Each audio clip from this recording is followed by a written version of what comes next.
Hare Krishna, bienvenidos a todos. Mi nombre es Gemala Tarrada y estamos continuando con la lectura de la Bhagavad Gita tal como es, dados la traducción y significados por su divina gracia, hace Bhaktivedanta Swami Srila Prabhupada. Y estoy haciendo este servicio como parte del colectivo cultural de Hare Krishna Mar del Plata. Bueno, la semana pasada llegamos hasta el verso número 14 del capítulo, del último capítulo de esta sección de capítulos que son acerca del Bhakti Yoga. ¿Sí? Habíamos dicho que desde el capítulo 7 y hasta el 12 incluido, se habla más específicamente y más profundamente acerca del Bhakti Yoga, y en particular este capítulo se llama el servicio devocional. Entonces el capítulo 12 comienza con una pregunta de Arjuna, ¿no? Y en que nos pregunta, como que a él le surge la duda de si la posición espiritual que él elige, que él tiene en la práctica del Bhakti Yoga, es lo más seguro, es lo mejor, digamos. Entonces en los primeros versos se habla de, Krishna nos habla de cómo el Bhakti Yoga es superior al impersonalismo. Y después nos habla, ¿se acuerdan que vimos como una especie de escalera del Bhakti, aunque empezaba del primer escalón y iba para atrás? Habla de los escalones de la escalera del Bhakti. Y por último habíamos ya empezado a hablar de las cualidades que nos hacen a nosotros queridos por Krishna, ya en este vínculo más personal. Y acá Bhurijan Prabhu dice que desde el verso número 13, que ya habíamos leído, y hasta el 20, dice que el poseer cualidades divinas nos hace queridos a Krishna, y todo aquel que siga fielmente el sendero del servicio devocional, haciendo de Krishna la meta suprema, es muy querido por él. Entonces, ¿se acuerdan que habíamos visto ya en capítulos anteriores que Krishna no hace diferencias? Pero quien emprende este camino del servicio devocional es muy querido por él. O sea, si bien no hay diferencias, él como que le toca hermoso un poquito más el corazón, ¿sí? Cuando hacemos el servicio devocional. Entonces, bueno, empezamos. Entonces, la semana pasada llegamos hasta el verso número 14. Como la sección de versos empieza en el 13, vamos a leer la traducción nuevamente del 13-14, del capítulo 12, y después de ahí en más vamos a leer traducción y significado. Empezamos con una invocación. Om Namo Bhagavate Vasudevaya. Om Namo Bhagavate Vasudevaya. Om Namo Bhagavate Vasudevaya.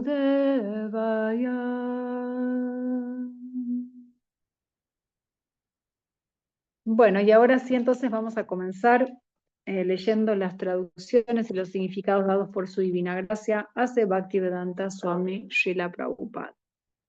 Capítulo 12, el servicio devocional, textos 13-14, traducción. Aquel que no es envidioso, sino que más bien es un buen amigo de todas las entidades vivientes, que no se cree propietario de nada, y que está libre del ego falso, que mantiene la ecuanimidad tanto en la felicidad como en la aflicción, que es tolerante, que siempre está satisfecho, que es autocontrolado y que está dedicado al servicio devocional con determinación, con la mente e inteligencia fijas en mí, esa clase de devoto mío es muy querido por mí. Bien, este ya lo habíamos leído el significado la semana pasada, pasamos al texto 15. Aquel por quien nadie es puesto en dificultades y a quien no lo perturba nadie, que mantiene el equilibrio en la felicidad y en la aflicción, en el temor y en la ansiedad, es muy querido por mí. Repito, aquel por quien nadie es puesto en dificultades y a quien no lo perturba nadie, que, o sea, la primera parte, aquel por quien nadie es puesto en dificultades, o sea, aquel que no le causa dificultades a nadie, ¿no? Y a quien no lo perturba a nadie, o sea, él no le causa dificultades a los demás y los demás no lo perturban a él, que mantiene el equilibrio en la felicidad y en la aflicción, en el temor y en la ansiedad, es muy querido por mí. Significado. Aquí se describen algunas cualidades más del devoto. Él no pone a nadie en dificultades, ni en estado de ansiedad, temor o insatisfacción. Como un devoto es bueno con todos, no actúa de una manera que ponga a otros en estado de ansiedad. Al mismo tiempo, si otros tratan de poner al devoto en estado de ansiedad, este no se perturba. Se debe a la gracia del Señor que Él sea muy experto y que por ello no lo molesta ninguna perturbación externa. En realidad, como el devoto siempre está sumido en el estado de conciencia de Krishna y dedicado al servicio devocional, esas circunstancias materiales no pueden afectarlo. Por lo general, la persona materialista se pone muy feliz cuando aparece algo para el goce de sus sentidos o de su cuerpo, pero cuando ve que otros tienen algo para complacer sus sentidos y que ella no lo tiene, lo lamenta y lo envidia. Cuando espera alguna venganza de un enemigo, se halla en un estado de temor, y cuando no puede ejecutar algo con éxito, se desanima. Pero un devoto que siempre es trascendental a todas esas perturbaciones es muy querido por Krishna. Texto 16. Ese devoto mío que no depende del curso ordinario de las actividades, que es puro, que es experto, que no tiene preocupaciones, que está libre de todos los sufrimientos y que no ansía obtener un resultado, es muy querido por mí. Significado. Al devoto se le puede ofrecer dinero, pero él no debe esforzarse por adquirirlo. Si automáticamente, por la gracia del Supremo, le llega dinero, él no se agita. Como algo natural, el devoto se baña al menos 2 veces al día y se levanta temprano por la mañana para hacer servicio devocional. Así pues, por naturaleza, él es limpio interna y externamente. El devoto siempre es experto, porque conoce a plenitud la esencia de todas las actividades de la vida y está convencido de las escrituras autoritativas. El devoto nunca se pone de parte de un bando específico. Por consiguiente, está libre de cuidados. Él nunca sufre, porque está libre de todas las designaciones. Él sabe que su cuerpo es una designación, así que si presentan algunos dolores físicos, él está libre. El devoto puro no se esfuerza por nada que vaya en contra de los principios del servicio devocional. Por ejemplo, construir un gran edificio requiere de mucha energía, y el devoto no acomete esa empresa si ello no lo beneficia haciéndolo adelantar en su servicio devocional. Él puede construir un templo para el Señor y para ello puede que soporte toda clase de angustias, pero él no construye una gran casa para sus propios parientes. Wow, un nivel muy elevado el devoto, ¿no? O sea, no se preocupa, tolera, ¿no? O sea, son cualidades que están acá intrínsecas, ¿no? Está totalmente equilibrado en el frío, el sol, ¿no? Como no lo afecta nada externo. No depende del curso. Juli, si podés silenciar tu micrófono, gracias, bienvenida. No depende del curso ordinario de las actividades, o sea, no importa lo que le acontezca, eso no lo perturba. No quiere decir que no quiera hacer servicio opcional o que, por ejemplo, también decía, bueno, no va a ser un esfuerzo extraordinario por ganar dinero, no es que no deba mantenerse, ¿sí? Sino que no va a trabajar como para poder mantenerse, no para tener el mejor auto o la mejor casa. Texto 17. Aquel que ni se regocija ni se aflige, que ni se lamenta ni desea, y que renuncia tanto a las cosas favorables como a las desfavorables, un devoto de esa clase es muy querido por mí. Un devoto puro no se siente ni feliz ni acongojado por la ganancia y pérdidas materiales, ni tampoco está muy ansioso de tener un hijo o un discípulo, ni se aflige si los tiene. Si él pierde algo que le es muy querido, no se lamenta por ello. De igual modo, si no consigue lo que quiere, no se aflige. Él es trascendental, frente a toda clase de actividades favorables y desfavorables o pecaminosas.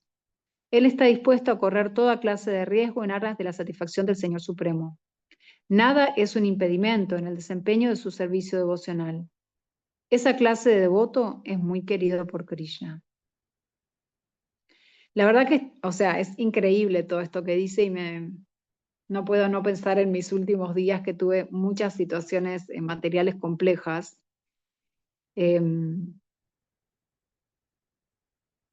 Y yo estaba afligida, o sea, me afligí mucho y me costó entregarme, entender que eso tenía que pasar como pasó. Y lo que me pasó, y que seguramente ustedes también tendrán esas experiencias, es que después de la manera en que se fueron resolviendo, todas estaban relacionadas con los devotos, de hecho todas con los devotos, y podía ver cómo la mano de Krishna estaba ahí presente. Se me quedó el auto. El primer día que vino una grúa, la grúa se encalló tratando de sacar mi auto de la cantidad de barro que había. Tuvo que venir otra grúa para sacar a la primer grúa. Bueno, el seguro les canceló el servicio y mandaron a otra grúa, una tercera grúa. Y el chico que vino en la tercera grúa es un muchacho que llegó hace poco a Mar del Plata y que iba a ver a los devotos, iba al Templo de Buenos Aires. Y si el devoto no hubiera estado acá, no hubiera resuelto todo mi problema. No les voy a contar todos los detalles, pero fue maravilloso porque yo dije, claro, es porque era devoto.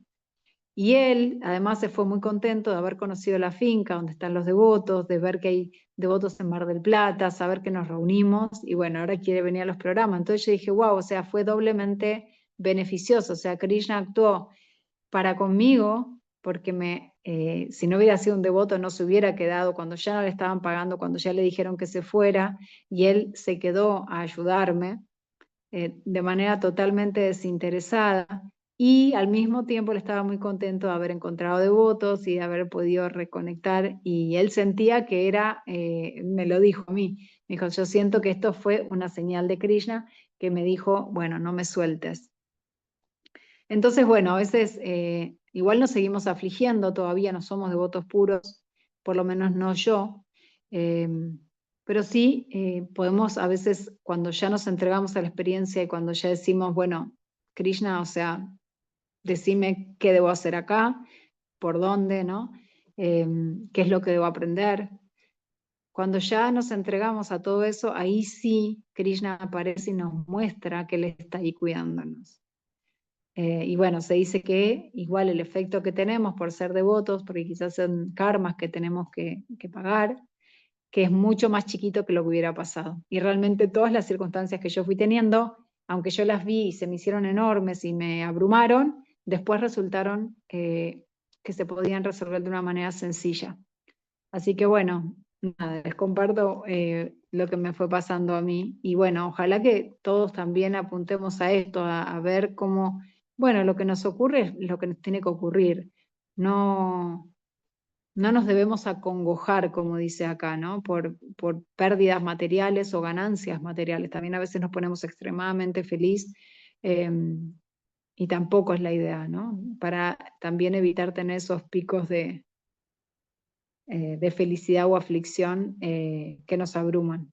Y entender que todo es temporal, que en definitiva no, nada, que todo es transitorio, que hoy estamos felices y mañana no, pero tenemos que seguir conscientes de Krishna, tenemos que seguir pensando en que esto es lo mejor para nosotros porque Él está ahí cuidándonos y protegiéndonos y Él sabe lo que es mejor para nosotros.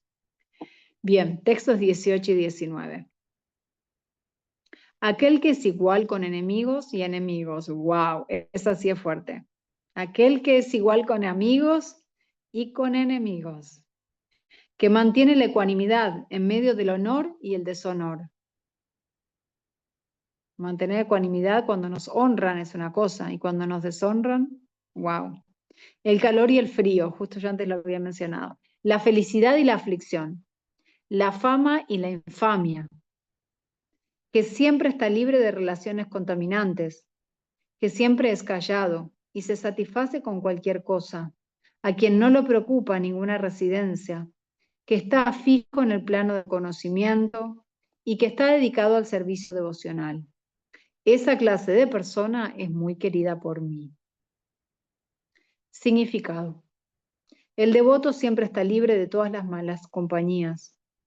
A veces uno es alabado y a veces uno es difamado.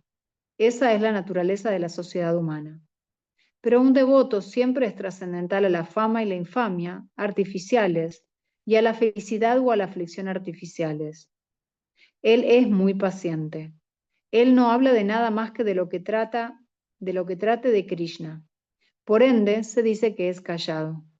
Callado no significa que uno no debe hablar. Callado significa que uno no debe hablar tonterías. Uno debe hablar solo de cosas esenciales. Y para el devoto, la conversación más esencial que existe es la de hablar en beneficio del Señor Supremo. El devoto es feliz en todas las condiciones. A veces puede que tenga comida muy sabrosa y a veces no, pero él permanece satisfecho. Y a él no lo preocupa en qué lugar va a residir. Puede que a veces viva bajo un árbol y a veces en un gran palacio. Él no está atraído a ninguno de los dos. Se dice que él es fijo, porque él está fijo en su determinación y en su conocimiento. Puede que encontremos cierta repetición en las descripciones de las cualidades de un devoto, pero ello es solo para ilustrar el hecho de que el devoto tiene que adquirir todas esas cualidades. Sin buenas cualidades no se puede ser un devoto puro. Y Harab Abhaktasya Kuto Mahat Guna. Alguien que no es un devoto no tiene buenas cualidades. Aquel que quiere ser reconocido como devoto debe cultivar las buenas cualidades. Claro que él no se esfuerza por adquirir esas cualidades de alguna otra manera que no sea dedicándose al proceso de conciencia de Krishna y al servicio devocional, lo cual lo ayuda automáticamente a cultivarlas. Texto número 20. Aquellos que siguen este imperecedero sendero del servicio devocional y que con fe se dedican a él por entero, teniéndome a mí como la meta suprema, son muy, muy queridos por mí. Significado. En este capítulo, desde el verso 2 hasta el final, desde Mayi Aveya Mano Yemam, fijando la mente en mí, y hasta Yetu Dharma Britam Idam, esta religión de la ocupación eterna. El Señor Supremo ha explicado los procesos del servicio trascendental mediante los cuales uno puede dirigirse a Él. Esos procesos son muy queridos por el Señor y Él acepta a una persona que se dedica a ellos. Arjuna hizo la pregunta de quién es mejor, aquel que se dedica al sendero del Brahman impersonal o aquel que se dedica al servicio personal de la Suprema Personalidad de Dios. Y el Señor le respondió tan explícitamente que no hay ninguna duda de que el servicio devocional que se le presta a la personalidad de Dios es el mejor de todos los procesos de iluminación espiritual.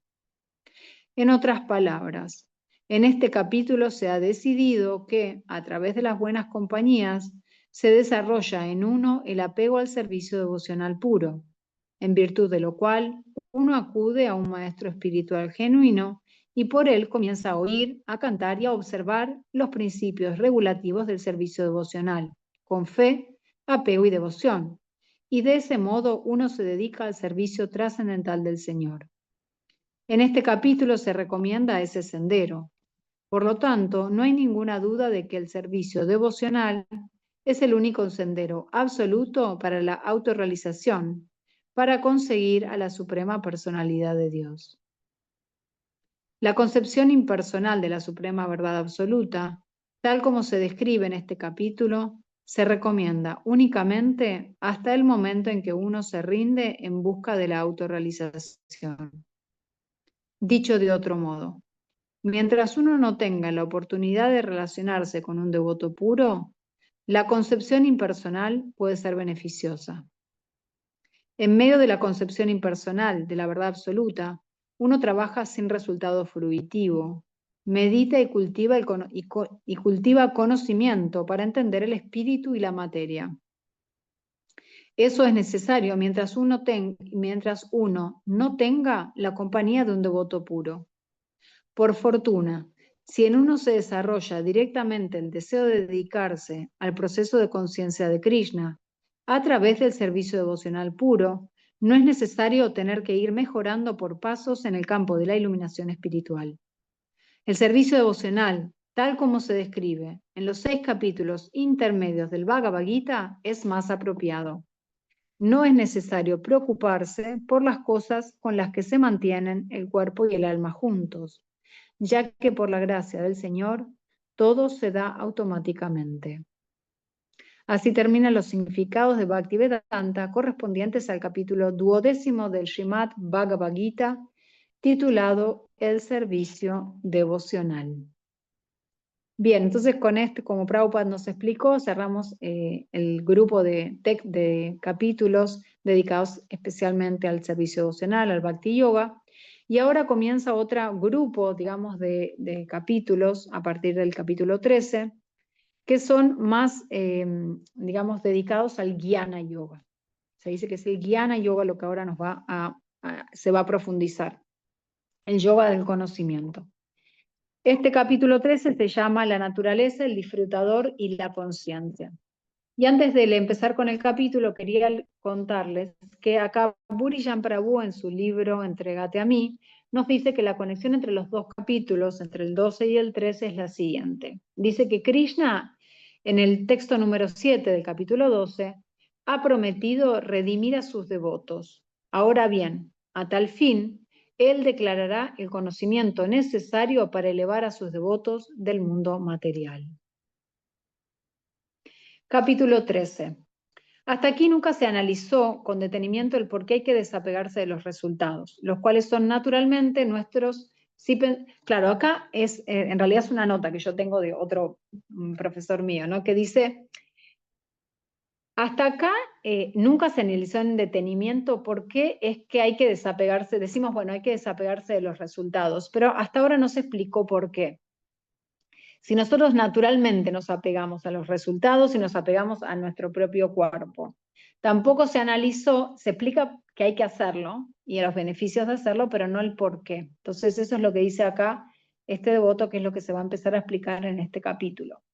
Tampoco se analizó por qué realmente actuar sobre plataformas espirituales de conciencia, o sea, cuál es el beneficio de eso. Bueno, un poco Krishna nos estuvo hablando ya en estos capítulos. Para eso, y aprovechando que Arjuna pregunta al inicio del capítulo 13, Arjuna empieza con unas preguntas que le va a decir unos tópicos específicos que ahonde en esos tópicos, y a raíz de eso Krishna va a presentar de forma analítica la diferencia entre el cuerpo y el alma. Algo más que quería decir, bueno, este capítulo nos va a ayudar a encontrar la diferencia que hay entre dos conceptos de monismo producto de nuestra ilusión. El primero es considerarnos el cuerpo, ¿sí? Sí, considerar que nosotros somos este cuerpo físico. Y el segundo es considerarnos uno con el Supremo. Entonces, se va a hablar un poquito de eso y nos dice cómo considerarnos uno con el Supremo nos impide el desarrollo, el camino del Bhakti. Bien, entonces, esta primera set de versos son desde son el primero, claro, la primera pregunta, el primer verso, digamos que es el 1 y el 2 porque están juntos, es la pregunta de Arjuna y los 6 tópicos que nos quiere consultar. Disculpen, voy a prender la luz porque me olvidé. Ya no estaba viendo nada. Bueno, entonces, empezamos con la pregunta de Arjuna en este capítulo 13, la naturaleza, el disfrutador y la conciencia. Textos 1-2. Arjuna dijo, oh mi querido Krishna, deseo saber de Prakriti, la naturaleza, de Purusha, el disfrutador, y del campo y el conocedor del campo, así como también del conocimiento y el objeto del conocimiento. La Suprema Personalidad de Dios dijo, Este cuerpo, hijo de Kunti, se denomina el campo. Y aquel que conoce este cuerpo se denomina el conocedor del campo. Bueno, a mí me ha costado mucho entender todos estos detalles, ¿no? Y está bueno por ahí releerlo y leerlo. Eso se los recomiendo porque, o sea, acá dice, se denomina el campo, o sea, nuestro cuerpo, este es el campo.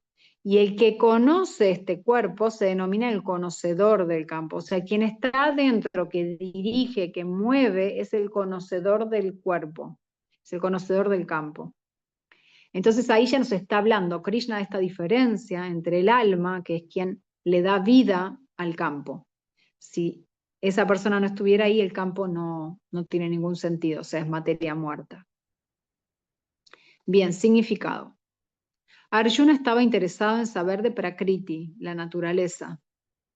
Y acá estamos hablando de la naturaleza material, ¿no? Todo lo que vemos. Purusha, el disfrutador. ¿Quién es realmente el que disfruta? Aunque creemos que o quisiéramos ser nosotros. ¿Quién es realmente el disfrutador? ¿No? Krishna. Kshetra, el campo, en este caso estábamos diciendo que nuestro cuerpo es el campo, y Kshetra, el conocedor del campo, que dijimos que es el alma, ¿no? Y acerca del conocimiento y el objeto de conocimiento. ¿Quién sería el objeto de nuestro conocimiento? Obviamente va a depender de cada uno cuál sea el objeto que nosotros queremos conocer. Entonces, bueno, ahí va a ahondar. Al él hacer preguntas acerca de todo eso, Krishna dijo que este cuerpo se denomina el campo y que aquel que conoce este cuerpo se denomina el conocedor del campo. Este cuerpo es el campo de la actividad para el alma condicionada, o sea, nosotros. Este cuerpo es el campo para el alma condicionada y el alma condicionada es el conocedor del campo. Bien. El alma condicionada está atrapada en la existencia material, o sea, en Prakriti, digamos, que era la naturaleza, ¿no? Estamos atrapadas en la existencia material. Y ella trata de enseñorearse de la naturaleza material.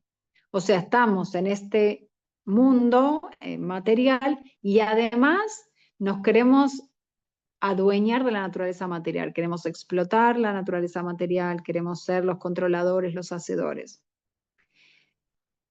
Y está atrapada en la, perdón, me perdí acá. Y ella trata de enseñorearse de la naturaleza material. Y así, según su capacidad de dominar la naturaleza material, recibe un campo de actividades. O sea, de acuerdo a nuestra capacidad, el cuerpo que recibimos. Y en parte nuestro karma, ¿no? Ese campo de actividades es el cuerpo. ¿Y qué es el cuerpo? El cuerpo está hecho de sentidos. El alma condicionada quiere disfrutar del goce de los sentidos y conforme a su capacidad de hacerlo, se le ofrece un cuerpo o campo de actividades. Miren qué bello Krishna, ¿no? O sea, Krishna nos da un cuerpo de acuerdo a lo que nosotros deseamos. Nosotros, por ejemplo, se dice que si uno, por eso es muy importante tener mucho cuidado con lo que deseamos. Si deseamos, no sé, si nos gustaba, qué sé yo, comer sangre, comer carne jugosa, por decir algo, bueno, te gusta la sangre. Entonces en la siguiente vida Krishna te da un cuerpo de león, que vos puedas hacer eso. Entonces por eso es tan importante uno tener cuidado y ser muy consciente de lo que deseamos, porque Krishna nos quiere satisfacer, quiere que estemos contentos, quiere satisfacer nuestros deseos. Por eso es muy importante tener mucho cuidado con lo que deseamos. Entonces, de vuelta, dice, el cuerpo está hecho de sentidos. El alma condicionada quiere disfrutar del goce de los sentidos y conforme a su capacidad de hacerlo, se le ofrece un cuerpo o campo de actividades. Por eso al cuerpo se lo conoce como kshetra, o el campo de las actividades del alma condicionada. También si somos mujeres, hombres, dónde nacemos, ¿no? Bueno, un montón de cosas. Ahora bien, la persona no debe identificarse con el cuerpo. Se denomina Kshetrajña, el conocedor del campo. No es muy difícil entender la diferencia que hay entre el campo y su conocedor, entre el cuerpo y el conocedor del cuerpo. Cualquier persona puede darse cuenta de que, desde la infancia hasta la vejez, pasa por muchísimos cambios de cuerpo, y sin embargo sigue siendo una misma persona. Así pues, existe una diferencia entre el conocedor del campo de las actividades y el propio campo. Esto me encantó, esto que dice Prabhupada, ¿no? Que, o sea, también creemos que nosotros seguimos siendo el mismo, y cuando nos miramos en fotos de niños, de bebés, somos otra persona, o sea, no seguimos teniendo el mismo, pero pensamos que somos o sea, mirando el mismo cuerpo, cambiando tanto, igual pensamos que somos el mismo, o sea, siendo el mismo cuerpo, cuando en realidad el cuerpo ni siquiera es el mismo. Se dice que el cuerpo cambia completamente cada 7 años, científicamente, ¿no? Como que cada célula se renueva, digamos, cambia. O sea que cada 7 años somos 100% distintos. Y hoy no somos igual que ayer ni anteayer, ¿no? Va cambiando todo el tiempo. Cualquier persona puede darse cuenta de que desde la infancia hasta la vejez pasa por muchísimos cambios de cuerpo y sin embargo sigue siendo una misma persona. Así pues, existe una diferencia entre el conocedor del campo de las actividades y el propio campo. El alma viviente condicionada puede entender así que es diferente del cuerpo.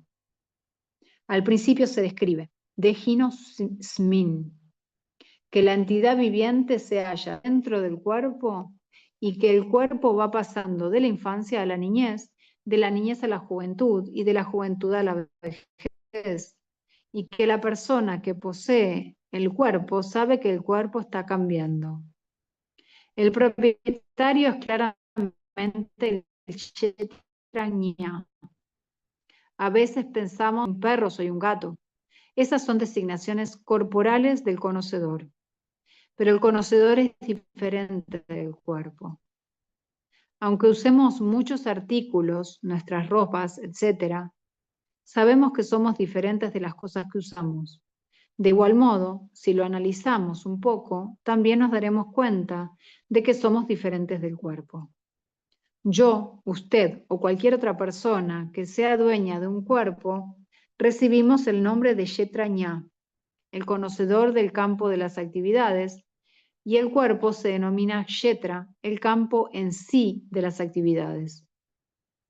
En los primeros 6 capítulos del Bhagavad Gita se describe el conocedor del cuerpo, la entidad viviente, y la posición mediante la cual él puede entender al Señor Supremo. En los 6 capítulos intermedios del Bhagavad Gita se describen a la Suprema Personalidad de Dios y la relación que hay entre el alma individual y la superalma con respecto al servicio devocional. En esos capítulos se definen de un modo definitivo la posición superior de la Suprema Personalidad de Dios y la posición subordinada del alma individual. Las entidades vivientes son subordinadas en todas las circunstancias, pero por su olvido están sufriendo. Cuando ellas se iluminan por medio de las actividades piadosas, se acercan al Señor Supremo de diferentes maneras, como los afligidos, aquellos que necesitan dinero, los indagadores y aquellos que buscan conocimiento. Eso también se describe. Ahora, comenzando con el 13º capítulo, se explica cómo la entidad viviente se pone en contacto con la naturaleza material y cómo el Señor Supremo se libera a través de los diferentes métodos de las actividades fruitivas, el cultivo de conocimiento y el desempeño de servicio devocional. Aunque la entidad viviente es completamente diferente del cuerpo material, de alguna manera llega a relacionarse con él. Eso también se explica. Bien, ahora entramos en otra sección de versos que van desde el texto número 2, perdón, desde el número 3, ¿sí? Porque el primero iban los dos juntos, desde el número 3 hasta el número 7.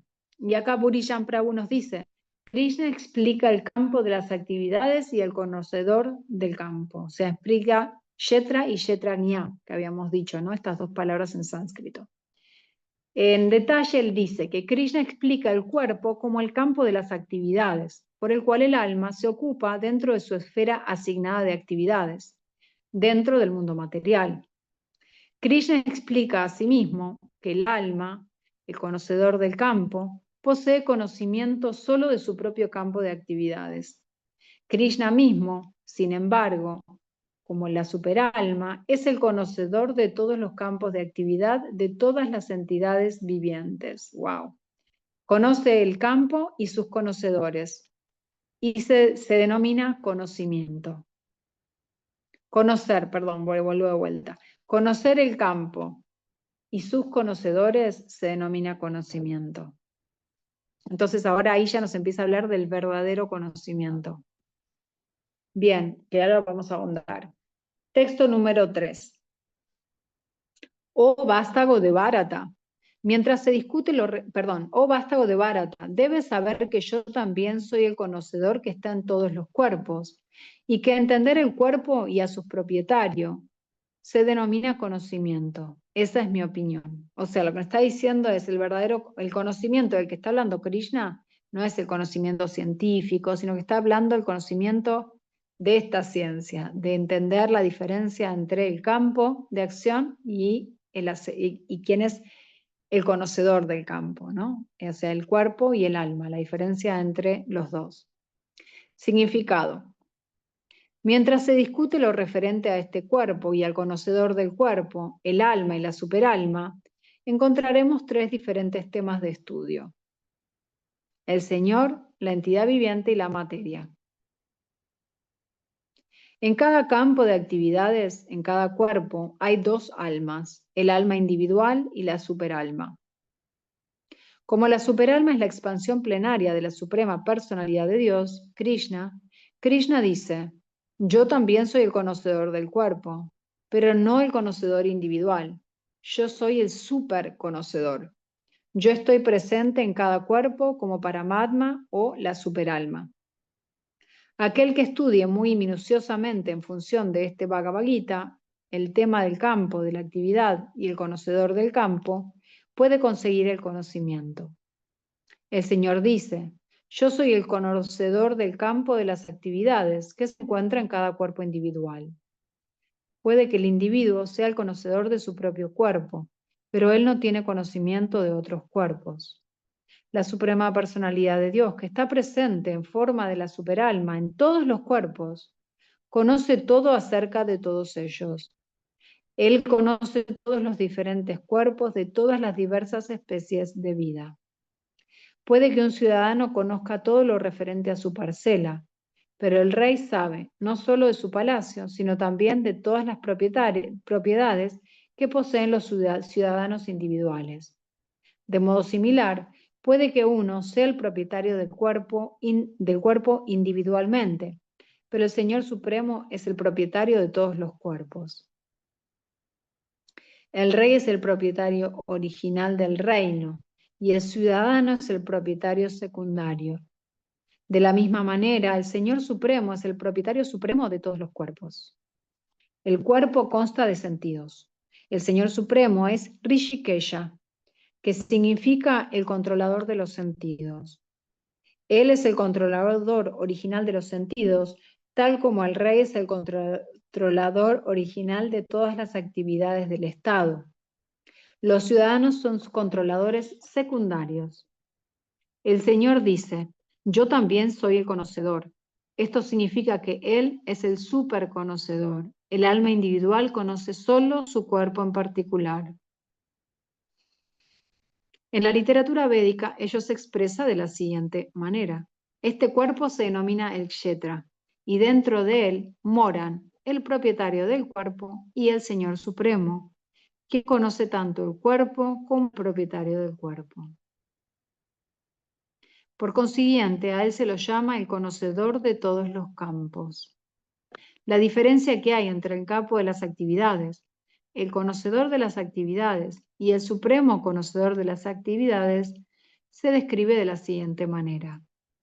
El conocimiento perfecto acerca de la constitución del cuerpo, la constitución del alma individual y la constitución de la superalma se conoce como jnana en términos de la literatura védica. Esa es la opinión de Krishna. Entender que el alma y la superalma son idénticas y sin embargo distintas es conocimiento. Aquel que no entiende el campo de la actividad y al conocedor de la actividad no tiene conocimiento perfecto. Uno tiene que entender la posición de Prakriti, la naturaleza, y Purusha, el disfrutador de la naturaleza, e Ishvara, el conocedor, que domina o controla la naturaleza y el alma individual. Uno no debe confundir los tres en sus diferentes capacidades. Uno no debe confundir al pintor, la pintura y el caballete. Este mundo material, que es el campo de las actividades, es la naturaleza y el disfrutador de la naturaleza es la entidad viviente. Y por encima de ambos se encuentra el controlador supremo, la personalidad de Dios. En el lenguaje védico, Shvetashvetara Upanishad 1.12 se dice: existen tres concepciones. Brahman. Existen tres concepciones Brahman. 1. Prakriti es Brahman, como el campo de las actividades. La Shiva, el alma individual, también es Brahman, y está tratando de controlar la naturaleza material, y el controlador de ambas es Brahman, pero él es el verdadero controlador. En este capítulo también se explicará que, de los dos conocedores, uno es falible y el otro es infalible. Uno es superior y el otro es subordinado. Aquel que cree que los dos conocedores del campo son exactamente iguales, contradice a la suprema personalidad de Dios, quien expresa aquí de una manera muy clara: yo también soy el conocedor del campo, de la actividad. Aquel que confunde una soga con una serpiente no tiene conocimiento. Hay diferentes clases de cuerpo y hay diferentes propietarios de los cuerpos. Como cada alma individual tiene su capacidad individual de enseñorearse de la naturaleza material, hay diferentes cuerpos. Pero el Supremo también está presente en ellos como controlador. La palabra cha es significativa, pues se refiere a todos los cuerpos. Esa es la opinión de Srila Baladeva Vidyabhushan. Krishna es la superalma que se encuentra en todos y cada uno de los cuerpos, aparte del alma individual. Y Krishna dice aquí explícitamente que verdadero conocimiento es saber que la superalma es la controladora, tanto del campo de las actividades como del disfrutador finito. Texto 4. Ahora oye, por favor, mi breve descripción de este campo de la actividad y cómo él mismo está constituido, cuáles son sus cambios y de dónde se produce, y quién es ese conocedor del campo de las actividades y cuáles son sus influencias. El Señor está significado. El Señor está describiendo el campo de las actividades y al conocedor del campo en sus posiciones constitucionales. Uno tiene que saber cómo está constituido este campo, los materiales de los que está hecho, bajo el control de quién está funcionando, cómo están ocurriendo los cambios, de dónde proceden los cambios, cuáles son las causas, cuáles son las razones, cuál es la meta última del individuo y cuál es la verdadera forma del alma individual. Uno debe saber también cuál es la diferencia que hay entre el alma viviente, individual y la superalma, cuáles son sus diferentes influencias, sus potenciales, etc. Uno solo tiene que entender este Bhagavad Gita directamente con la descripción que da la Suprema Personalidad de Dios y todo se aclarará. Pero hay que tener el cuidado de no considerar que la Suprema Personalidad de Dios, que se encuentra en cada cuerpo, y el alma individual, la Shiva, son idénticos. Eso es algo así como igualar al potente con el impotente. Texto número 5.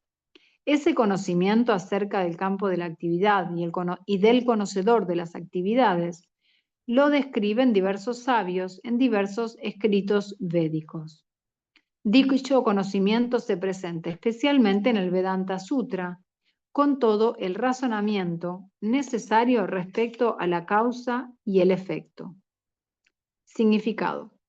La Suprema Personalidad de Dios Krishna es la máxima autoridad que puede explicar este conocimiento. Aún así, como una cuestión natural, los eruditos entendidos y las autoridades modelo siempre presentan buenos precedentes de autoridades anteriores. Krishna está explicando este punto sumamente controversial acerca de la dualidad y la no dualidad del alma y la superalma, refiriéndose a una escritura, el Vedanta, que se acepta como autoridad.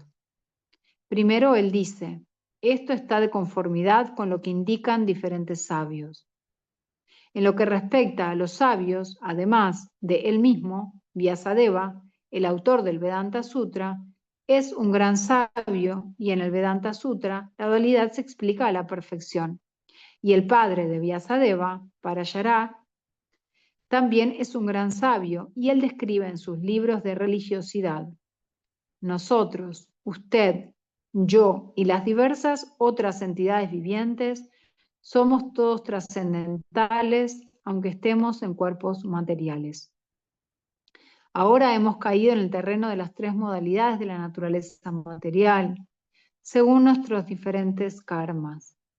En consecuencia, algunos de nosotros se encuentran en niveles superiores y otros se encuentran en el seno de la naturaleza inferior. Las naturalezas superior e inferior existen debido a la ignorancia y se manifiestan en un número infinito de entidades vivientes. Pero a la superalma, que es infalible, no la contaminan las tres modalidades de la naturaleza y él es trascendental. De igual modo, en los Vedas originales se hace una distinción entre el alma, la superalma y el cuerpo, especialmente en el Katha Upanishad. Hay muchos sabios eminentes que han explicado esto y a Parashara se lo considera el principal de ellos. La palabra Chandogya se refiere a las diversas escrituras védicas. El Taittiriya Upanishad, por ejemplo, que es una rama del Yajurveda, describe a la naturaleza, a la entidad viviente y a la suprema personalidad de Dios. Como se dijo antes, Kshetra es el campo de las actividades y hay dos clases de Kshetrajna, la entidad viviente y a la suprema personalidad, la entidad viviente y la entidad viviente suprema. Como se declara en el Taittiriya Upanishad, Brahma Pucham Pratishta, hay una manifestación de la energía del Señor Supremo conocida como Annamaya, el estado en el que se depende de comida para la existencia. Esa es una comprensión materialista acerca del Supremo. Luego, en Pranamaya, después de percibir a la suprema verdad absoluta en la comida, uno puede percibir a la verdad absoluta en las señales de vida o en las formas de vida. En Jnanamaya, la comprensión se desarrolla hasta el punto de pensar, sentir y desear. Luego se encuentra la comprensión Brahman, denominada Vijnanamaya, en la cual la mente de la entidad viviente y las señales de vida se distinguen de la entidad viviente en sí. La siguiente etapa, que es la suprema, es la Anandamaya, la comprensión de la naturaleza supremamente bienaventurada. Así pues, en la comprensión Brahman hay 5 etapas que se denominan Brahma Pucham. De ellas, las primeras 3, Annamaya, Pranamaya y Jnanamaya, tienen que ver con los campos de las actividades de las entidades vivientes. Trascendental a todos estos campos de actividad se halla el Señor Supremo, a quien se conoce como Anandamaya. El Vedanta Sutra también describe al Supremo diciendo Anandamayo Vyasat. La Suprema Personalidad de Dios está por naturaleza lleno de júbilo, para disfrutar de su bienaventuranza trascendental. Él se expande en Vijnanamaya, Pranamaya, Jnanamaya y Annamaya. En el campo de las actividades se considera que la entidad viviente es la disfrutadora y que el Anandamaya es diferente de ellas. Eso significa que si la entidad viviente decide disfrutar, acoplándose con el Anandamaya, se vuelve entonces perfecta. Esa es la verdadera descripción del Señor Supremo como el supremo conocedor del campo. De la entidad viviente como el conocedor subordinado y de la naturaleza del campo de las actividades. Uno tiene que buscar esa verdad en el Vedanta Sutra o el Brahma Sutra. Aquí se menciona que los códigos del Brahma Sutra están puestos según la causa y el efecto. Algunos de los sutras o aforismos son Na Vidam Ashrute, Natma Shrute y Paratutat Shrute. El primer aforismo se refiere al campo de las actividades. El segundo se refiere a la entidad viviente. Y el tercero se refiere al Señor Supremo, el Sumum Bonum, entre todas las manifestaciones de las diversas entidades que existen. Bien, tenemos tiempo para leer uno más. Textos 6 y 7. Los 5 grandes elementos, el ego falso, la inteligencia, lo no manifestado, los 10 sentidos y la mente, los 5 objetos de los sentidos, el deseo, el odio, la felicidad, la aflicción, el conjunto, las señales de vida y las convicciones. A todos estos se los considera, en resumen, que son el campo de las actividades y sus interacciones. Significado. De acuerdo con todas las declaraciones autoritativas de los grandes sabios de los himnos védicos y de los aforismos del Vedanta Sutra, se puede concluir que los componentes de este mundo son los siguientes.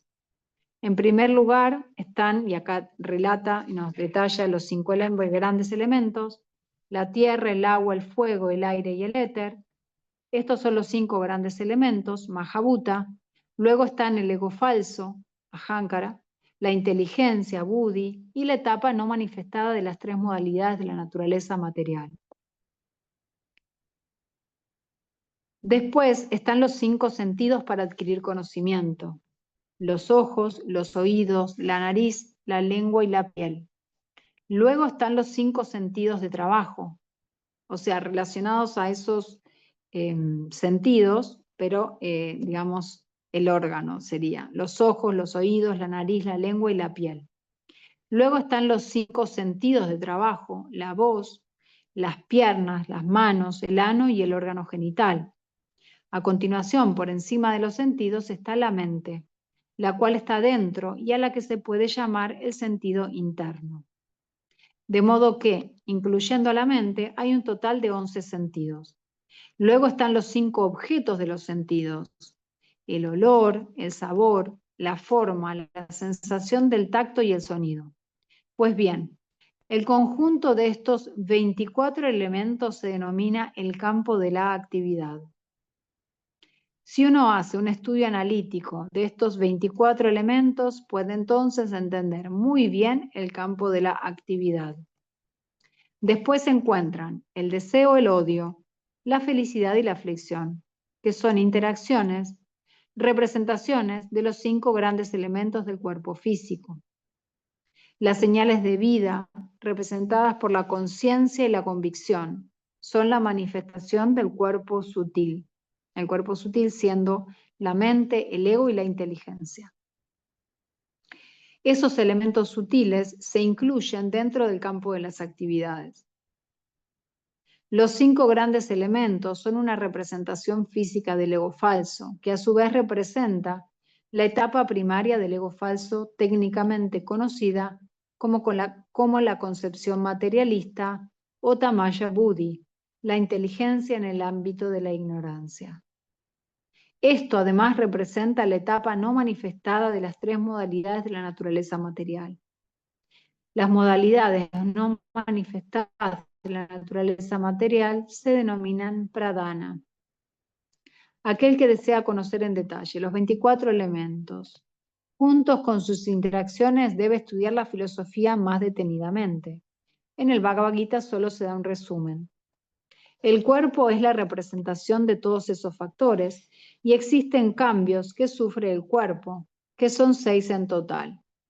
El cuerpo nace, crece, permanece, produce derivados, luego comienza a decaer y en la última etapa se desvanece.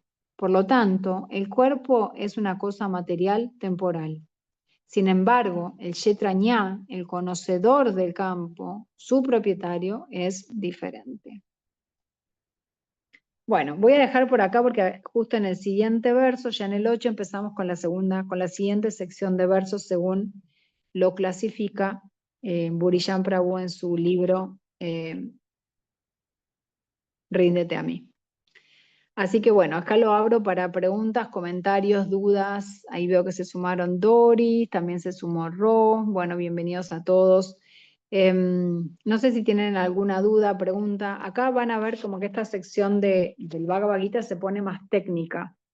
Y a mí me parece súper interesante también, porque es donde empezamos a ver como el conocimiento que nosotros necesitamos también para poder seguir con nuestro proceso. ¿No? No, se dice que no es tener una fe ciega, ¿no? Como que el conocimiento nos ayuda a entender nuestro proceso, a entender también por qué también el servicio devocional es el mejor camino, ¿no? Entonces, bueno, esta sección ya, estas partes de estos capítulos, a mí me encantan, tienen mucho detalle, que a veces se pone un poco técnico. Pero bueno, quería ver qué les despertó a ustedes, qué les pareció, si qué se llevan estos 24 elementos, algún conocimiento nuevo. ¿Alguien tiene Ah, alguna pregunta? Sí, Luis. yo quería decir algo, perdón. Sí. Cuando empezamos a leer del Devoto, en capítulo 12 17 como que es una zona muy gris que uno tiene que estar, ni en el frío, ni en calor, ni cuando se enoja, como que es una línea muy fina además, y eso es interesante además. Sí, está bueno ese comentario que haces. Esta es la parte todavía de Bhakti Yoga. Y es en realidad cuando uno entiende que todo, que en realidad no somos el cuerpo. Si el cuerpo tiene frío, no somos nosotros. Esto volviendo a Yetra y Yetra Ñá, ¿no? El conocedor del campo y el campo. Pero nosotros estamos tan aferrados y nos identificamos tanto con el cuerpo que nos afecta todo. Pero bueno, esto es lo que dice, a medida que uno sigue el proceso, esa es la belleza, que uno va a empezar, bueno, me enfermé, no importa, ¿cómo puedo seguir con el servicio devocional? ¿Qué tengo que modificar, no? O sea, uno ve a los gurús que por ahí ya están llegando a edades más grandes y ellos no dejan de hacer servicio, simplemente modifican de acuerdo a cómo el cuerpo les va permitiendo. No se quedan trabados en que, uy, este es el servicio que yo hacía y quiero seguirlo haciendo, sino bueno, ¿cómo lo trasciendo? Eh, y eso es lo que nosotros debemos aspirar, ¿no? Como con el tiempo a llegar a que no nos afecten tanto las cosas que nos pasan en el día a día, el frío y el calor. Imagínate algo tan Claro, sencillo, ¿no? Y nos afecta tanto. cuando habla No hay de sol y nos amigos, deprimimos. cuando habla de amigos ¿Cómo? y cuando habla de amigos y enemigos, como que todo el tiempo estamos así, todo el tiempo estamos con los extremos. Y todo el tiempo, desde que nacemos, estamos frío, calor, lluvia, verano, invierno, como que amigo, Te enemigo, amo, como te que... odio. Sí, sí, sí. Te amo, te odio, me gusta. Se dice que la que ¿Sí? está todo el tiempo así es la mente, que es la mente la que dice me gusta, no me gusta. Sí, no. No, no me gusta. Sí me gusta. La mente. Por eso todo nuestro proceso es hacia eso, ¿no? Pero bueno, como dice Krishna, controlar la mente es más difícil que controlar el viento. Sí, Por tal eso cual, tenemos que direccionarla hacia donde es propio. tal cual, tal cual. Gracias por resaltar esa parte del Bhagavad Gita. Está bueno. Y Esto pasa que que en mi hemos caso leído. soy muy de los extremos y estoy en este camino como para controlar, como para ir al término medio. Así que a mí me encanta. Creo que todos tenemos un poco de eso también, Luis, ¿no? Como que yo también me identifico. Yo esta vez, como contaba, no tuve algunas cosas materiales que no salieron y ya estaba deprimida, el mundo me odia, no sé, viste, como Tal que cual. todo me sale mal, estoy pagando karma, bla, y por ahí a las 2 horas se resolvía. Y yo estaba, pero en el pozo, y a las 2 horas se resolvió, ah, bueno, me voy a tomar sol, tranquila, una yapita Mejor, en un mejor, mejor. minuto. Y digo, wow, ¿cómo me afecta todo tanto? O sea, estoy lejos claramente. Eh, pero bueno, también decía acá, ¿no? Que uno va viendo un progreso cuando dice, bueno, al menos pude ver la mano de Krishna en todo esto. Pude ver cómo Krishna hizo que esto no fuera tan grave, que hizo que me afectara menos. No sé, un devoto, que venga un devoto en una grúa a sacar mi auto. Fue loquísimo, yo flashé. Eh, Entonces, bueno, también uno ver a la mano de Krishna, eso también muestra que, bueno, por lo menos vamos haciendo un poquito de progreso día a día. Poquito, poquito, poquito. Poquito, Sumo, sumo. poquito, chiquito. Juli, vos tenés el micrófono abierto, no sé si querías aportar algo.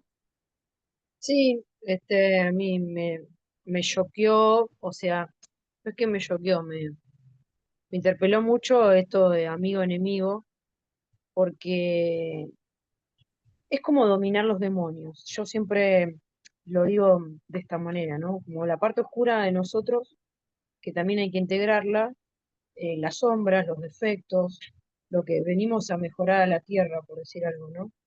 Em, a veces uno tiene como impulsividades, ¿no? O esto, la impulsividad de enojarse y el enojo es, digamos, un defecto de carácter, wow, súper, porque cuando estamos enojados es muy difícil ver entre amigo y enemigo. Y a mí a veces me pasa que, bueno, viste que yo les conté que estaba trabajando con el tema de la compasión ya hace rato. A veces me asombra de mí misma cómo de pronto una persona que pasó de ser mi amigo a enemigo, pero por el otro, no por mí, yo tengo tanta compasión en el perdón y decir, se me pasó. Después del enojo viene la calma, digo, se me pasó la tormenta y entonces hasta termino perdonando al que era mi enemigo y asombrándome de, wow, es que somos eso, somos Krishna, somos amor.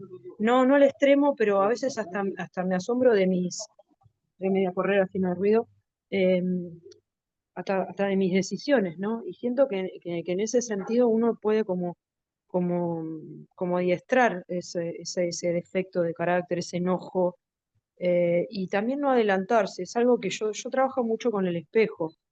Me miro cuando estoy señalando al otro, estoy tratando de mirar mi viga todo el tiempo y viendo a ver en qué puedo cambiar, por qué lo atraje, acordándome, por ejemplo, esta semana practiqué toda la semana con esto de que acordate que Krishna te da un pedacito de lo complejo de que, ¿no? Nos quedamos el otro día con ese capítulo, de lo complejo de lo que merecemos. Entonces digo, ¿por qué yo no darle una vuelta de tuerca a esto y que mi amigo no, o sea, que mi enemigo no termine siendo mi enemigo del todo, ¿no? Como que yo lo trabajo desde ese lado por ahí amoroso, pero no siempre pasa. Es poder detectar ese pensamiento negativo y yo siempre digo, el pensamiento negativo lo podemos cargar con tres pensamientos positivos. Y en esto de, bueno, de los 24 caracteres, digamos, wow, yo creo que esta charla, o sea, este servicio que nos diste hoy, lo tengo que volver o sea, tengo que volver a escuchar este capítulo y tengo que volverlo a releer y tengo que releerlo después más adelante porque es súper interesante. Y también replantearme, wow, ¿en qué parte del cuerpo estoy? Porque a veces siento que espiritualmente me siento iluminada. No sé si porque estoy iluminada, ¿se entiende lo que quiero decir?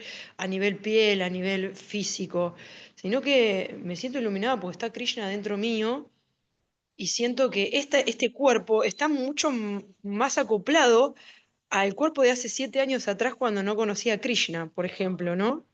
Como que me doy cuenta de esa etapa, pero no sé en qué estaría. Si cambia cada 7 años, ¿en qué año estoy? ¿En el 3, en el 4? No importa. Ya es la mente y el ego que me lleva ¿no? A quererme preguntar boludeces que no tienen nada que ver. Pero es eso. Dicen que la mente es dual y que todo el tiempo está del pasado al futuro sin vivir en presente. Entonces, cuando recuerdo eso, digo, wow, cierto que tengo que estar en presencia de Krishna en presente. Y ir viviendo hoy, de a poquito, sin adelantarme, sin volverme loco, sin meterme en eso complejo que me saca la paz, la armonía interna. Pero bueno, es muy difícil, obviamente, ¿no? Nadie dijo que va a ser de un día para el otro, ¿no?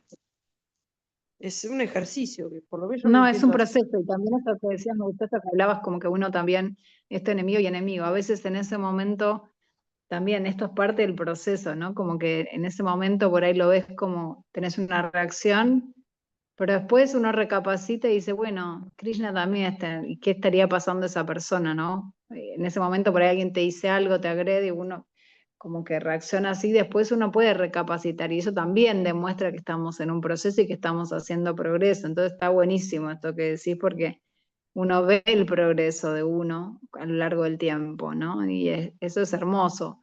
Bueno, sí, eso Sí, quería veo aportar mucho nada en más. eso, ¿no? En Robos el tenés espejo. levantada la mano. Lo miro y me miro. Lo miro al otro y me miro en el otro y me pongo los zapatos del otro. En el de mi enemigo, porque yo voy a ser mi enemigo, ¿no? Digo, porque yo siempre digo no tengo enemigos, pero seguramente tengo, por decir, gente que no está de acuerdo, que no le gusto, que me critica, qué sé yo, bueno, ¿qué llegó, por qué llegó a ese lugar? ¿Qué le pasó al otro? O sea, todo el tiempo es ir y venir para enriquecerme espiritualmente, porque en cierta manera lo que, yo siempre digo, lo que no se pierde es la experiencia. Y lo bueno es poder reflexionar sobre eso que nos pasó, porque estamos en este cuerpo físico, Total, ¿no? Si no, naceríamos total. en un león. Si me gusta la carne, ¿no? Esto que dijo. Es re rico estos capítulos, son Sí, buenísimos. son muy Así que gracias, interesantes. profe, por el Gracias, servicio. Juli, por tu aporte. Muchas gracias. Robos, tenías levantada la mano y después Doris. Sí, quería solo hacer una consulta que me llamó la atención, que en el último verso que leímos hablaba de que, digamos, los grandes elementos son la tierra, el agua, el fuego, el aire y el éter. Y más abajo dice, los 5 grandes elementos son una representación física del ego falso. Y como que siento que, bueno, yo lo comprendí desde la percepción de que como que la realidad en la que vivimos en realidad es una manifestación de esos elementos que están en nosotros. Como que estoy intentando comprender esa parte. Estoy tratando de encontrar lo que vos dijiste del ego falso. ¿Dónde está el ego falso? Sí, Los 5 sería elementos. de... sería El ego como, falso. Dice, los 5 grandes el, elementos son una representación física del ego falso, que a su vez representa la etapa primaria del ego falso técnicamente conocida como la concepción materialista o tamasa buddhi, la inteligencia en el ámbito de la ignorancia. Claro, o sea, lo que está, sí, es como una representación, o sea, lo que yo entiendo acá también es que, porque fíjate que al final también lo relaciona con la naturaleza material, ¿no? Que ahí claro, tenés las 3 modalidades de la naturaleza material. Entonces, digamos, el ego falso,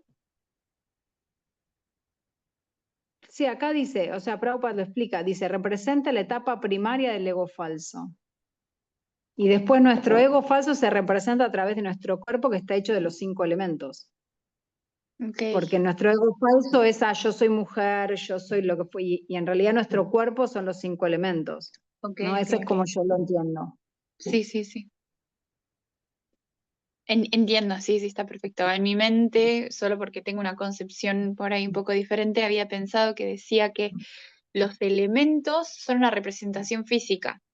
O sea que en realidad todos los elementos, no solo dentro de nosotros, sino en como en nuestro campo de acción. Pero no, o sea, se refiere específicamente al carácter o a la representación Pero física del ser. justamente, no, y justamente el campo de acción nuestro es solamente nuestro cuerpo, es lo que está diciendo acá en este capítulo. A veces Ah, sí, consideramos bueno, como el campo de sí. acción es mi casa, mi auto. Acá dice que no, tu campo de acción es solamente tu cuerpo.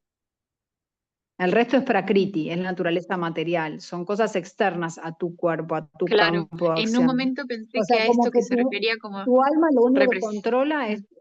sí, perdón. No, no, había entendido que esta representación física de la que hablaba era para Kriti, pero no. No, no, no, claro. Ok, ok, gracias, genial, buenísimo. No hay nada.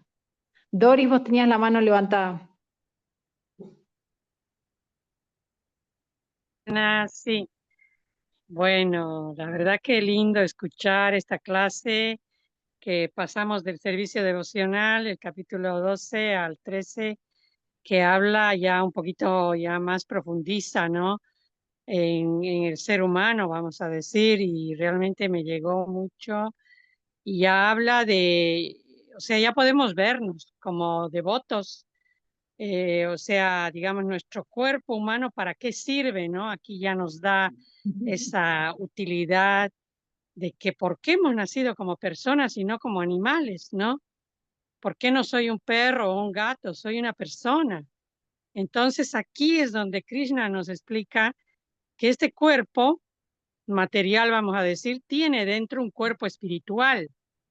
Yo lo quiero describir así, para unificar, ¿no? Que somos un solo cuerpo, y gracias a ese cuerpo espiritual es gracias a que en esta constitución humana habita Dios, ¿no? O sea, no solamente habita, sabemos que habita en los animales, en todo. Todos los animales, todos tienen alma, pero nosotros tenemos una posibilidad, una oportunidad de poder entablar una relación, y esa relación es esto del disfrutador, esto de la adoración, esto de la felicidad, que los animales no lo tienen. Lamentablemente, en relación a Dios, no. En relación a los animales puede ser que disfruten hasta más que una persona humana, pero bueno, en fin, tal vez pude reflexionar esto y que este cuerpo entonces está destinado a servir solamente a Dios. Llego a esa Claro, conclusión, porque y ahí otra vos cosa no mismo te puede estás servir. respondiendo a las primeras preguntas que hiciste, ¿no? Que en lugar no es por qué tenemos este cuerpo, sino para qué, sería la pregunta. Claro, ¿para qué? Está bueno Y esto, bueno, Doris, aquí me yo encantó. quería, sí, sí. No, cada uno le va cayendo la ficha, obviamente. Tal vez antes yo le daba mucha importancia a mi cuerpo material y sufría mucho por mi cuerpo material, y al tener un conocimiento de un cuerpo espiritual es como que voy hallando un equilibrio, ¿no? Porque el cuerpo material te hace sufrir mucho si uno quiere ser solo material. Y quería compartirles algo que vi una persona que se murió de manera resentida, enojada, y es triste ver a las personas que se mueren de este mundo enojados, ¿no? No han podido realizar ese disfrute, esa felicidad ni dar felicidad al entorno, ¿no? Porque Dios es felicidad, amor. Y uno puede decir, bueno, te amo con el cuerpo, pero aquí hay que decir te amo con el alma, con el cuerpo, con el corazón, te amo con el amor de Dios, algo así. Bueno, gracias, Hare Krishna. Gracias, Dori, qué lindo eso que decís. Bueno, muchas gracias por compartir. Bueno, gracias a todos por sumarse a la lectura y nos estamos viendo en una semana. Continuamos con el capítulo 13. Que estén muy bien. Hare Krishna. Chao, Chao, Fer, Hare Luis. Krishna. Gracias, Hare Adiós. Krishna. Chao, Doris. Haribol. Chao.